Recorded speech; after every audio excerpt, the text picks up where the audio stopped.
The reading culture is reduced. If you see in the village level or any level, the reading culture is reduced to minimum level. So to reorganize the youths and every section of people to enhance the reading culture, to again have the reading culture where they can have more information, more knowledge, because we know a person who reads, he knows so many things. So nowadays, I don't see the mass people's the reading after coming of this mobile. All people are busy on Facebook, Twitter, and all these the activities. But reading culture was there in earlier stage, where people read so many books, and they were very calm and stable of their mind. So this time again, we are realizing that we should, reorganize the reading culture among the different section of people.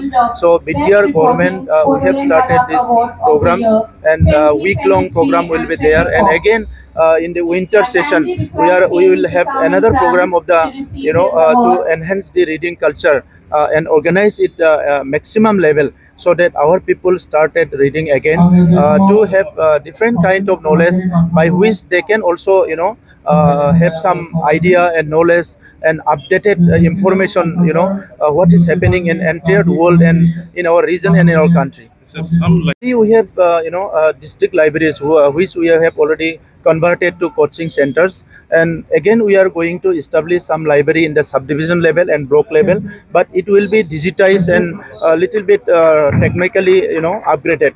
So these are the planning going on, and there are college libraries, there are school libraries. We are focusing on that also, because right from the elementary level, if we can start the reading culture with the children, with our students, then they will have this culture till they are elder age, younger age. In many ages they can start the reading culture, many stages, then they can have more information other than textbooks also. So these are the initiative we have decided. Radabor sixth foundation day observe কৰিছে, আৰু যোৱাকালিৰ পৰা তেখেতসকলে বড়োলেণ্ড ৰাদাবে দুদিনীয়া কাৰ্যসূচীৰে যিটো ষষ্ঠ প্ৰতিষ্ঠা দিৱস উদযাপন কৰিছে, আৰু ইয়াত উপস্থিত হৈ ভাল লাগিছে।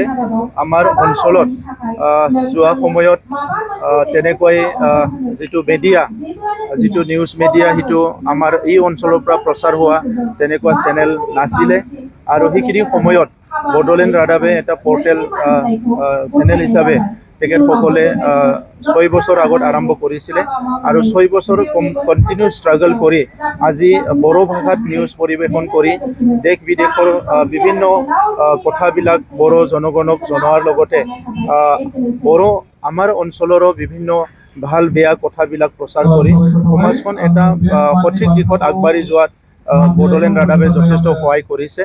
এইকাৰণে আমাৰ ইয়াৰ চিফ এডিটৰ আৰু এণ্টায়াৰ টিমক মই কংগ্ৰেচুলেশ্যন জনাইছোঁ। তেখেতসকলৰ এটা সফলতা আজি দেখিবলৈ পাইছোঁ, আৰু তেখেতসকলে জনাইছে যে 24 মিলিয়ন ভিউৱাৰ্ছ তেখেতসকলৰ হৈছে। চ' তেখেতসকলৰ যি ষ্ট্ৰাগল কৰা সেইটো সফল হোৱা বুলি মই কৈছোঁ। আৰু অনাগত দিনত যিহেতু এতিয়া আমাৰ প্ৰিণ্ট মিডিয়া বা আমাৰ ডিজিটেল মিডিয়াৰ লগতে পৰ্টেলটোও বহুত এটা জনপ্ৰিয় হৈ উঠিছে। আমাৰ দেশৰ বহুত আগশাৰীৰ সাংবাদিকসকল, ছিনিয়ৰ জাৰ্নেলিষ্টসকলো আজিকালি পৰ্টেল চেনেলবিলাকত বহুত কাম আৰম্ভ কৰিছে।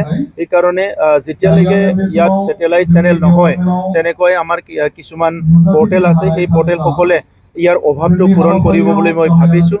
আমাৰ মেইন ষ্ট্ৰীম মিডিয়াৰ লগতে পৰ্টেলসকলো বিভিন্ন নিউজবিলাক পৰিৱেশন কৰি ইয়াত বহুতখিনি সমাজক সঠিক দিশত আগবাঢ়ি যোৱাত আৰু চৰকাৰকো সঠিক কামবিলাক কৰাত সহায় কৰিব বুলি মই আশা ৰাখিছোঁ।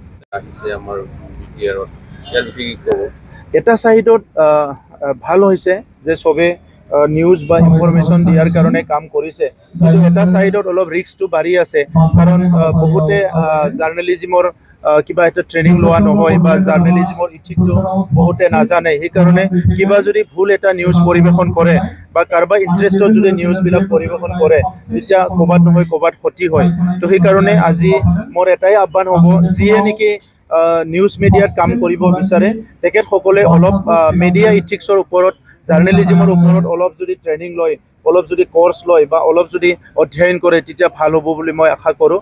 কাৰণ ভুল নিউজ এটা যদি প্ৰচাৰণ কৰে তাত সমাজত বহুতখিনি বেয়া ইম্পেক্ট পৰে বা বিপথে পৰিচালনা হয়, আৰু ভাল নিউজ এটা যদি দিবলৈ পাৰে সমাজৰ সকলো শ্ৰেণীৰ ৰাইজৰে বহুত লাভ হয়। তো সেইকাৰণে ট্ৰেইনিংটো বহুত অত্যন্ত দৰকাৰ বুলি মই ভাবোঁ, আৰু সেইকাৰণে আমি চৰকাৰৰ তৰফৰ পৰাও আমি চেষ্টা কৰি আছোঁ যে যিসকলে নিজকে জাৰ্নেলিষ্ট হিচাপে প্ৰতিষ্ঠা কৰিব বিচাৰিছে সেইসকলক ট্ৰেইনিং দিয়াৰ কাৰণে আমিও 2 বছৰ আগৰ পৰা কিছুমান প্ৰগ্ৰাম কৰি আছোঁ আৰু অনাগত দিনতো কৰি যাম বুলি মই আশা ৰাখিছোঁ।